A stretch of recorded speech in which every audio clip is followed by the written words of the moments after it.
జనసేన అధినేత ఎక్కడి నుంచి పోటీ చేస్తున్నారన్న దానిపై ఇన్ని రోజులుగా కొనసాగుతున్న సస్పెన్స్కు తెరపడింది.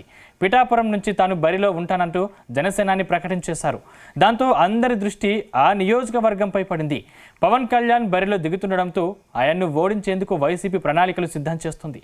కొత్త వ్యూహాలను తెరపైకి తెస్తోంది.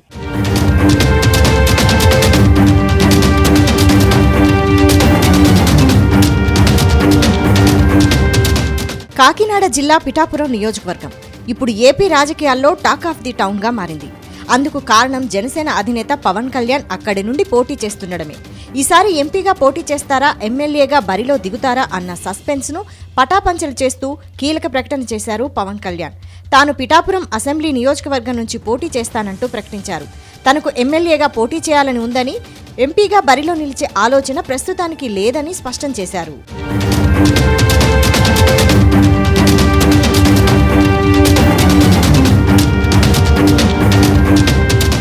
2009 ఎన్నికల్లో పిఠాపురంలో ప్రజారాజ్యం పార్టీ విజయం సాధించింది. ఆ పార్టీ నుంచి బరిలో దిగిన వంగ గీత టీడీపీ నాయకుడు ఎన్ వర్మపై 1000కి పైగా ఓట్ల తేడాతో గెలుపొందింది. ఆ ఎన్నికల్లో కాంగ్రెస్ నుంచి పోటీ చేసిన కాపు ఉద్యమ నేత ముద్రగడ 43,000 పైచిలుకు ఓట్లతో 3వ స్థానంతో సరిపెట్టుకున్నారు. కాపులు అత్యధిక సంఖ్యలో ఉండడం, గతంలో పీఆర్పీ విజయం సాధించిన నేపథ్యంలో పవన్ కళ్యాణ్ ఈ నియోజకవర్గాన్ని ఎంచుకున్నట్లు తెలుస్తోంది.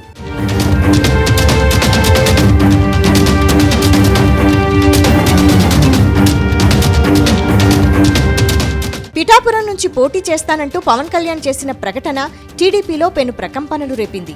స్థానిక నేత వర్మకే టికెట్ ఇవ్వాలంటూ టీడీపీ శ్రేణులు రోడ్డెక్కడం దుమారం రేపింది.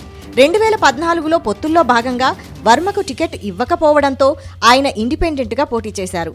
వైసీపీ అభ్యర్థి పెండెం దొరబాబుపై 47,000 పైచిలుకు ఓట్ల రికార్డు మెజారిటీతో గెలుపొందారు. ఆ ఎన్నికల్లో టీడీపీకి కేవలం 15,000 పైచిలుకు ఓట్లు మాత్రమే వచ్చాయి.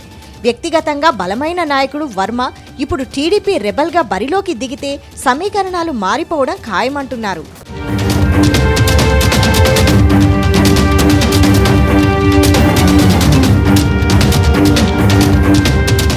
పిఠాపురం నియోజకవర్గంలో దాదాపు 30% వరకు కాపు సామాజిక వర్గానికి చెందిన ఓట్లున్నాయి. ఆ తర్వాత మాలలు 12% వరకు ఉన్నారు. శెట్టి బలిజలు, రెడ్డి, మాదిగల ఓట్లు గణనీయమైన స్థాయిలో ఉన్నాయి. కాపులు ఇక్కడ పవన్ కు మద్దతుగా నిలిచే అవకాశం ఉంది. అయితే వైసీపీ వంగ గీతను బరిలోకి దించుతోంది. అటు కాపు ఉద్యమ నేత ముద్రగడ వైసీపీలో చేరడంతో కూడా తమకు కలిసి వస్తుందని అధికార పార్టీ భావిస్తోంది. మరోవైపు వర్మ కూడా పవన్ గెలుపు ఓటములను ప్రభావితం చేసే అవకాశం ఉంది.